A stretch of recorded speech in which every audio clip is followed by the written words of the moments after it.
Hello friends, talkative English with Varnika channel में आप सभी का स्वागत है। ठीक है, आज की इस वीडियो में हम पढ़ने वाले हैं 3 प्रीपोजिशंस के बारे में। ठीक है, अंडर और बिनिथ और बेलो। ठीक है, देखो अक्सर हम डेली लाइफ में हम यूज़ करते हैं नीचे। ठीक है, नीचे के 3 मीनिंग होते हैं, अंडर, बिनिथ और बेलो। लेकिन जब हम सेंटेंसेस बनाते हैं तब हम कंफ्यूज हो जाते हैं कि कब हम नीचे के लिए अंडर का यूज़ करें, कब हम बिनिथ का यूज़ करें और कब हम बेलो का यूज़ करें। तो आज की इस वीडियो में मैं आपकी ये कन्फ्यूज़न दूर करने वाली हूँ। ठीक है, मैं आपको अच्छे से एक्सप्लेन करूँगी कि कब अंडर का यूज़ करना है, कब बिनिथ का यूज़ करना है और कब बेलो का यूज़ करना है। ठीक है, चलिए अब अपनी वीडियो को स्टार्ट करते हैं।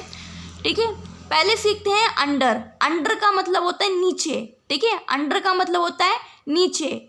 लेकिन हम अंडर का यूज़ तभी करते हैं जब कोई चीज़ को हम कवर कर लेते हैं। ठीक है, वो चीज़ कवर तो होती है, ढकी भी तो होती है, लेकिन वे टच में नहीं आती, फिजिकल टच में नहीं आती, तब अंडर का यूज़ किया जाता है। ठीक है, जैसे कि आप ये टेबल के नीचे एक बॉल देख रहे हैं। ठीक है, बॉल जो है टेबल के नीचे है, यानी कि टेबल ने क्या है, बॉल को कवर किया हुआ है। ठीक है, पूरी तरीके से बॉल को ढका हुआ है। ठीक है, टेबल के नीचे आ रही है बॉल। ठीक है, लेकिन ये टच में नहीं है, फिजिकल टच में नहीं है। ठीक है, ये टच नहीं कर रही है ना बॉल, हालांकि इस एक तरीके से छत की तरह टेबल जो है बॉल के ऊपर है, लेकिन कवर किया हुआ है बॉल को, लेकिन ये टच में नहीं है। ठीक है, तो देखो सेंटेंस है हमारा, मेज के नीचे बॉल है। ठीक है, मेज के नीचे एक गेंद है। ठीक है, मेज के नीचे एक गेंद है। तो इसे इंग्लिश में हम कैसे बनाएंगे? तो देखो, जहाँ पर सामान होता है, कोई चीज़ होती है, तब हम सेंटेंस की स्टार्टिंग हम कहाँ से करते हैं? देयर का यूज़ करते हैं। ठीक है, तो हम लिखेंगे देयर इज़ ए बॉल। ठीक है, हाँ ठीक है, देयर इज़ अ बॉल। अब नीचे आया ना, नीचे के लिए हम क्या लिखेंगे? अंडर लिखेंगे। ठीक है, अंडर क्यों लिखेंगे? कवर किया हुआ है लेकिन फिजिकल टच में नहीं है, इसलिए अंडर का यूज़ कर दिया। अंडर। मेज को इंग्लिश में क्या बोलते हैं? द टेबल बोलते हैं, तो द टेबल लिख दिया। तो सेंटेंस क्या बना? There is a ball under the table. There is a ball under the table. ठीक है, वहाँ पर एक गेंद है। ठीक है, इस तरह से सेंटेंस बना हमारा। ये एक तरीके से चीज़ तो कवर है लेकिन टच में नहीं है। अब देख लेते हैं दूसरा सेंटेंस हमारा, वे पेड़ के नीचे बैठ रहा है या बैठा हुआ है। ठीक है, अब देखो ये इमेज देख रहे हैं आप छोटी सी। ठीक है, इसमें जो ये लड़का है, ये क्या है? पेड़ के नीचे बैठा हुआ है। ठीक है, पेड़ के नीचे बैठा हुआ पढ़ाई कर रहा है।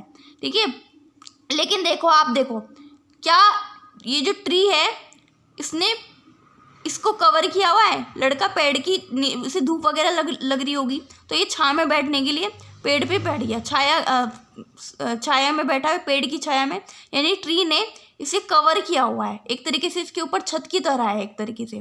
ठीक है, पेड़ के नीचे है, एक तरीके से इसे कवर किया हुआ है। और तभी तो जब पेड़ ने इसके ऊपर सीधा पेड़ है, तभी तो छाया मिल रही है इसे, यानी कि इसने कवर किया हुआ है ट्री ने इसे, लेकिन ये फिजिकल टच में है नहीं है। अब देखो, लड़का पेड़ के नीचे है। अब ये थोड़ी पेड़ के नीचे क्या होता है? जड़ होती है। तो ये थोड़ी कि लड़का पेड़ की जड़ के नीचे है। ठीक है, जड़ के नीचे थोड़ी है, बस वो पेड़ की छाया में से बैठा हुआ है। एक तरीके से मतलब इस पेड़ ने जो है कवर किया हुआ है, छाया दे रहा है, लेकिन ये पेड़ के नीचे डायरेक्ट नहीं है, एकदम बिल्कुल नहीं है। ठीक है, एक तरीके से बस बैठा हुआ है, पेड़ की जड़ के नीचे नहीं है, इसलिए यहाँ पर अंडर का यूज़ किया हुआ है। तो सेंटेंस क्या बना? वे पेड़ के नीचे बैठ रहा है, तो वे बैठ रहा है, पहले इतना इंग्लिश में ट्रांसलेट कर लेंगे तो सेंटेंस हम इंग्लिश में बनेगा he is sitting. He is sitting. अब इसमें लिखा है पेड़ के नीचे, नीचे आया, नीचे के लिए लिखेंगे अंडर। ठीक है, अंडर लिख दिया। अब पेड़ को इंग्लिश में क्या बोलते हैं? द ट्री बोलते हैं, द ट्री। तो सेंटेंस क्या बना? He is sitting under the tree. वे पेड़ के नीचे बैठ रहा है। ठीक है, इस तरह से हम अंडर का यूज़ करते हैं। ठीक है, चीज़ें कवर होती हैं लेकिन टच में नहीं आती पूरी तरीके से। बॉल टेबल के टच में नहीं है, लड़का जो है पेड़ के बिल्कुल नीचे के टच में नहीं है। ठीक है, जड़ के नीचे थोड़ी है। इस तरह से मतलब हम अंडर का यूज़ करते हैं। अब देख लेते हैं बिनिथ का यूज़ कैसे करते हैं। चलिए देख लेते हैं बिनिथ का यूज़ कैसे करते हैं। देखो, बिनिथ का मीनिंग होता है नीचे।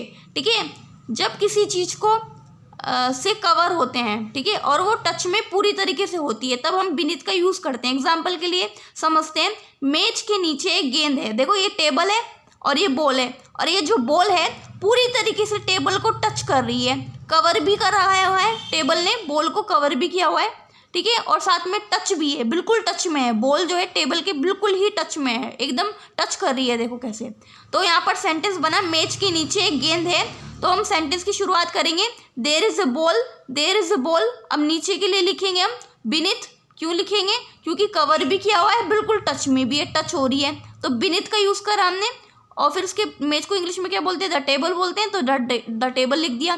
तो सेंटेंस क्या बना, there is a ball beneath the table, ठीक है, मेज के नीचे गेंद है। अब देखो सेंटेंस नंबर बी देखो, तकिए के नीचे चाबी है। अब ये देखो, ये आपको तकिया दिखाई दे रहा है, ठीक है, पिलो दिखाई दे रहा है, और इसके नीचे क्या है, की है, यानी चाबी है, और चाबी जो है ये तकिए को टच कर रही है। तो देखो सेंटेंस क्या बनेगा, तकिए के नीचे चाबी है, तो सेंटेंस बनाएंगे चाबी है, देयर इज अ की, देयर इज अ की लिख दिया।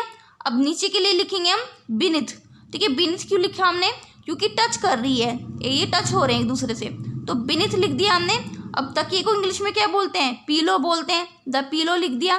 तो सेंटेंस क्या बना, देयर इज अ की बिनिथ द पीलो, ठीक है, देयर इज अ की बिनिथ द पीलो, ठीक है, तकिए के नीचे चाबी है, ठीक है। इस तरह से हम बिनिथ का यूज़ तब करते हैं जब चीज़ कवर भी होती है और साथ में टच में भी होती है, बिल्कुल ही सीधा टच में होती है, तो इसलिए हम बिनिथ का यूज़ करते हैं। अब देख लेते हैं बेलो का यूज़ कैसे करते हैं।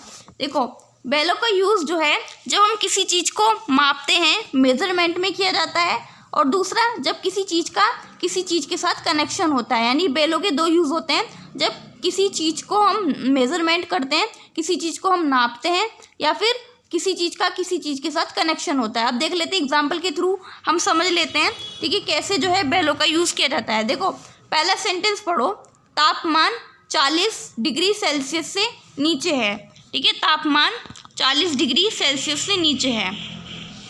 अब यहाँ पर आ गई मेजरमेंट की बात। अब सपोज जो तापमान है 40 डिग्री सेल्सियस से नीचे है, ठीक है, वे 35 भी हो सकता है, 30 भी हो सकता है, 25 डिग्री सेल्सियस भी हो सकता है, ठीक है, 40 डिग्री सेल्सियस से नीचे नीचे है, ठीक है, यानी कि नापने की बात हो गई, ठीक है, मेजरमेंट की बात हो गई, ठीक है, मेजरमेंट की बात हो गई, इसलिए यहाँ पर आएगा बेलो का यूज़ होगा, ठीक है। अब देख लेते हैं सेंटेंस कैसे बनेगा, तापमान 40 डिग्री सेल्सियस से नीचे है, ठीक है, नीचे है, तो तापमान को इंग्लिश में बोलते हैं टेम्परेचर, टेम्परेचर, और है के लिए लगाएंगे इज, टेम्परेचर इज।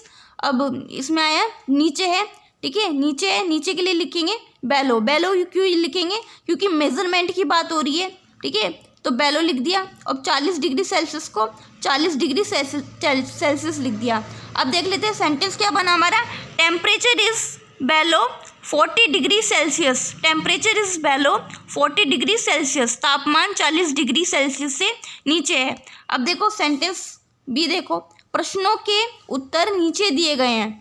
अब जैसे कि आप एग्ज़ाम में क्वेश्चन पेपर आता है, तो या फिर कोई बुक होती है जिसमें क्वेश्चंस लिखे होते हैं, उसके आंसर्स जो होते हैं वो भी नीचे लिखे हुए होते हैं। तो यानी कि एक तरीके से कुछ 4-5 क्वेश्चन लिखे हुए हैं किसी बुक में, और उसके आंसर्स हैं वे नीचे दिए गए हैं, यानी कि किसी बुक में ऐसा लिखा हुआ होता है ना, यानी कि कनेक्शन है, जो क्वेश्चंस हैं वो उनके आंसर्स के साथ एक तरीके से कनेक्शन है, ठीक है, कनेक्शन है। जब किसी चीज़ का किसी चीज़ के साथ कनेक्शन होता है तब बेलो का यूज़ किया जाता है। देखो प्रश्नों के उत्तर नीचे दिए गए हैं, तो कैसे बनाएंगे, तो लिखेंगे हम आंसर्स ऑफ द क्वेश्चन, ठीक है, आंसर्स लिख देंगे, उत्तर को इंग्लिश में बोलते हैं आंसर्स, के लिए लगाएंगे ऑफ, फिर लिखेंगे प्रश्नों को इंग्लिश में क्या बोलते हैं, क्वेश्चंस बोलते हैं, द क्वेश्चंस, और इसमें एक तरीके से मतलब इसमें ये आंसर्स और क्वेश्चंस जो होते हैं इनके साथ आर लगेगा, क्योंकि बहुत सारे क्वेश्चंस हैं और बहुत सारे आंसर्स हैं,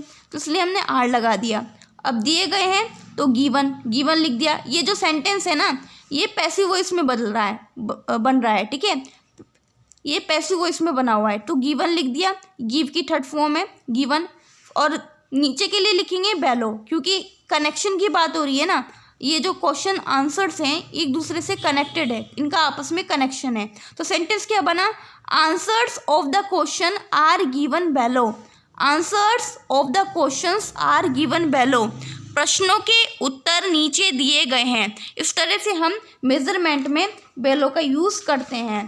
ठीक है, अब देखो, अब हमने सीख लिया कैसे अंडर का यूज़ करते हैं और कैसे बीनीथ का यूज़ करते हैं और कैसे बेलो का यूज़ करते हैं। लेकिन एक यूज़ अभी भी बाकी है।